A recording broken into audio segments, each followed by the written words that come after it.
Folks, welcome to the Contrarian Trader. This is Robert Desmond. Today's focus stock is going to be Amazon.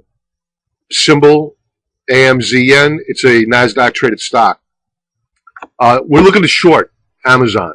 I want to go through my case for making it a short. The stock was brought to my attention by fellow member Ben. My members are extremely intelligent, and they give me some of my best ideas. And Ben, thank you for this one. I was looking for some stocks to short because I do believe that we're coming into a correction. I'm going to get to that in a moment. And Amazon fit all the criteria.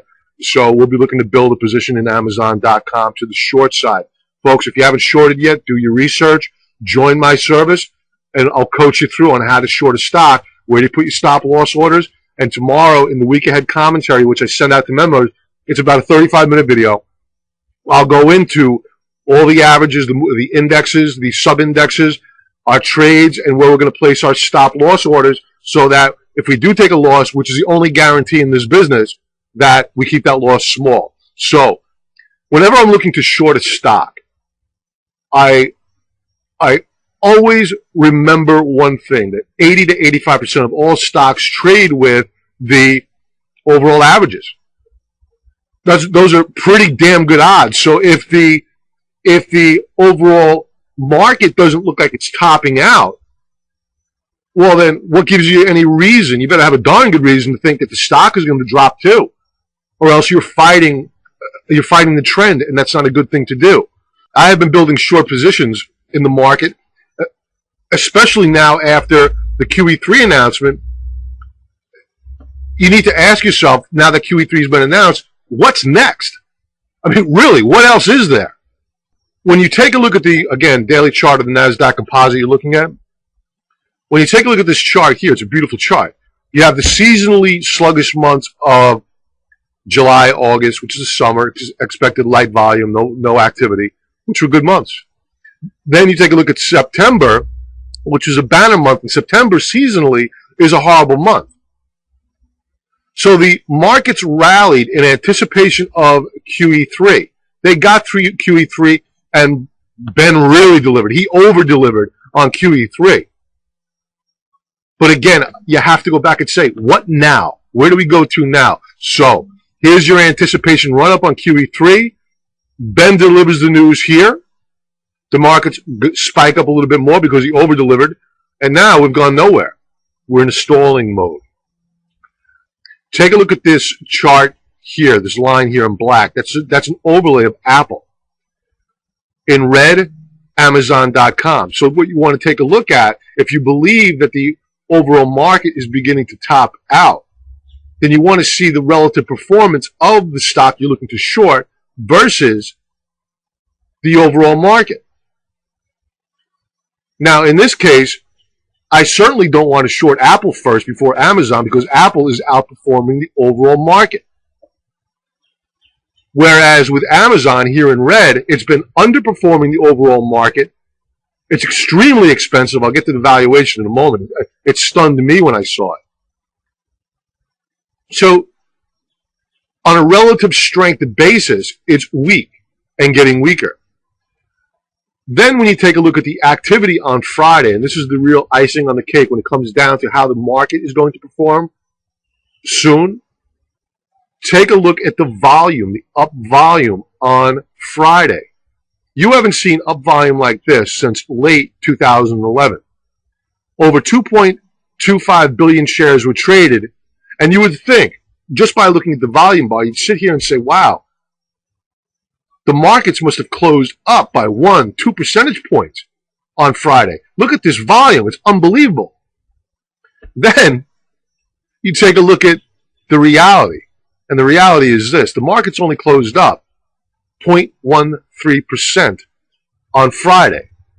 That's less than a quarter percentage point on the highest up-day volume in the all year. That, my friends, is trade activity called churning. Look it up. Churning.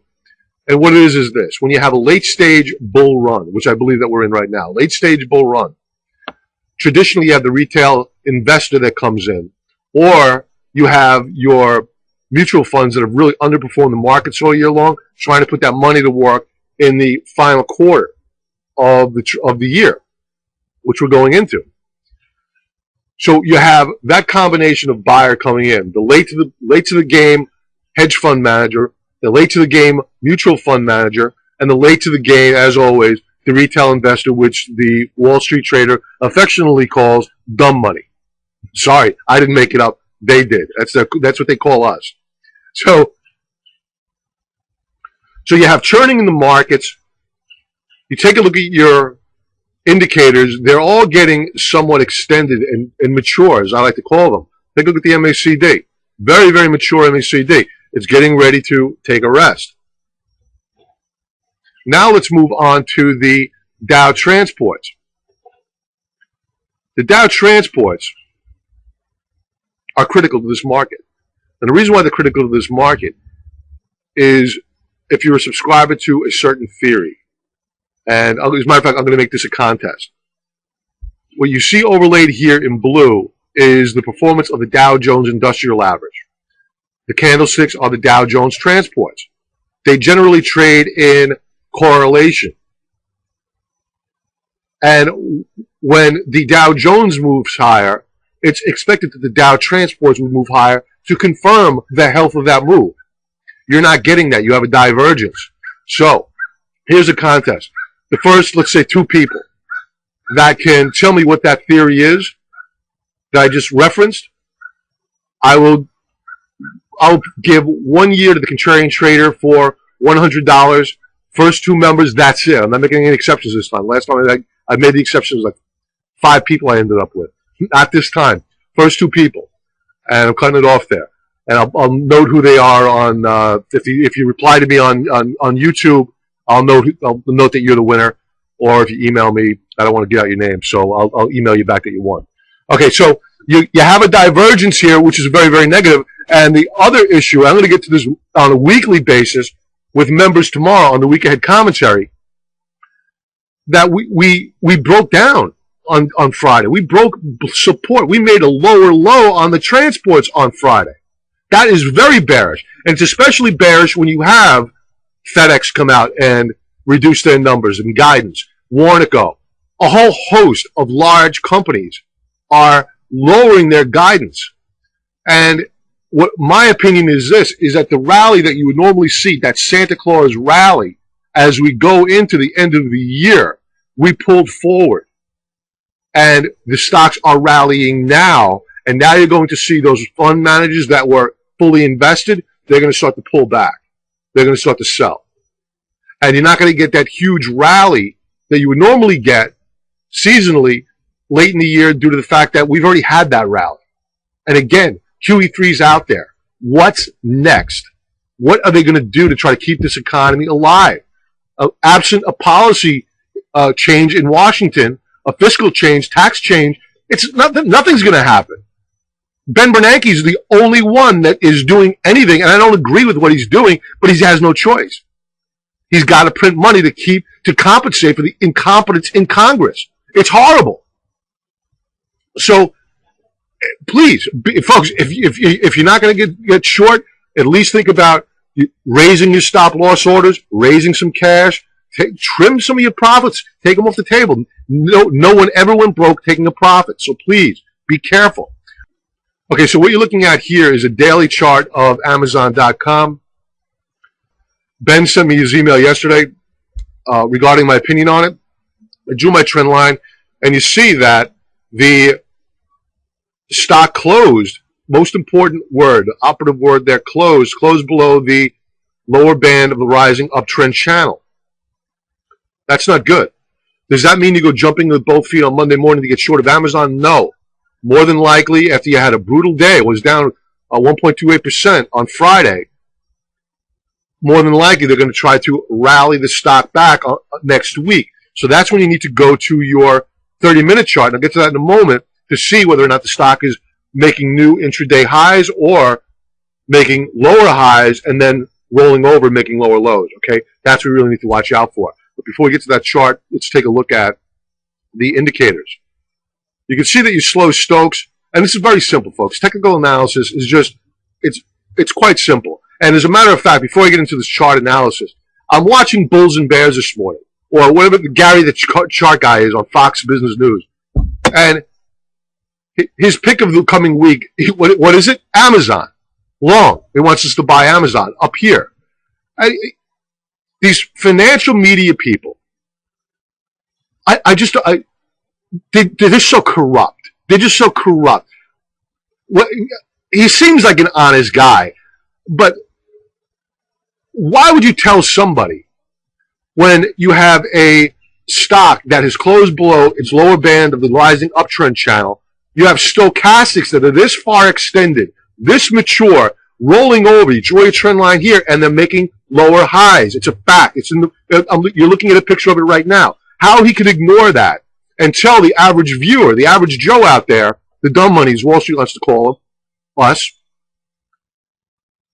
to buy Amazon? You got to be out of your mind. What's he thinking? The only thing I can think is he didn't look at the chart. I hope so, or else he's incompetent. I was in shock when I saw this morning. So, to the credit of another guest, he set the short Amazon this morning. So he counted Gary's call as being a long. All right, so let's get back to the chart. MACD rolling over. You can see it went negative on Friday. ADX line rolling over. Not that quite overbought, but it's rolling over nonetheless. Stoke RSI, again, draw your trend lines. Williams percentage R, all trending down. Very, very choppy action. And most importantly, your down volume was up on Friday. It's the highest volume since May to the downside. Let's take a look at that 30-minute chart. Okay. 30-minute chart, you could see that the stock closed off of its lows, which is a bullish sign. And you do not want to, on Monday morning, when you see a candlestick, a bottoming tail like this, could have been shorts covering, or you could have had some actual buyers come in and try to bid the stock back up.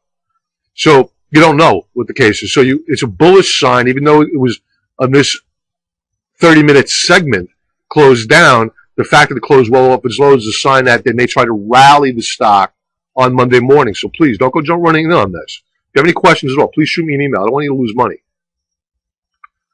And this stock was telling you, it peaked out here, 264.11, pulled back, rallied, came in and made a lower high.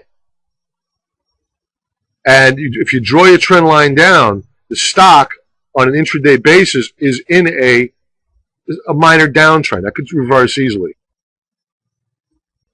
Take a look at the MACD.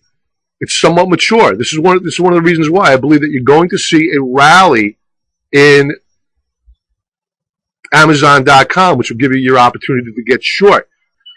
I will be sending out an alert to members of when we begin adding more shares of Amazon. Money flow. It's getting oversold. Could reverse. Members, tomorrow in the weekend commentary, I'll be discussing where the best entry point is to the short side to add to positions. In terms of valuation, you have a trailing PE of 313 on the stock and a forward PE of 109. I mean, wow, that's pretty astounding to me. I had no idea until I did a little bit more research on Amazon that it was this overly priced. So if you're long, you may want to think about trimming some of your profits off the table, especially with earnings season coming up. It's going to be ugly. Members, I'm going to be going into the short interest tomorrow in the week ahead commentary. If you have any questions, folks, please, I don't want anybody to lose any money. Please shoot me an email. I'll answer your question. Don't forget about the contest, which is what theory this is here, the correlation between the Dow Jones Industrial Average and the Dow Transports. The market is weakening, folks. You can't deny it. You have churning going on. You have institutional money beginning to rotate out of stocks. So if you have any questions, please shoot me an email. Have a great remainder of your weekend, and I'll talk to you soon. Bye-bye.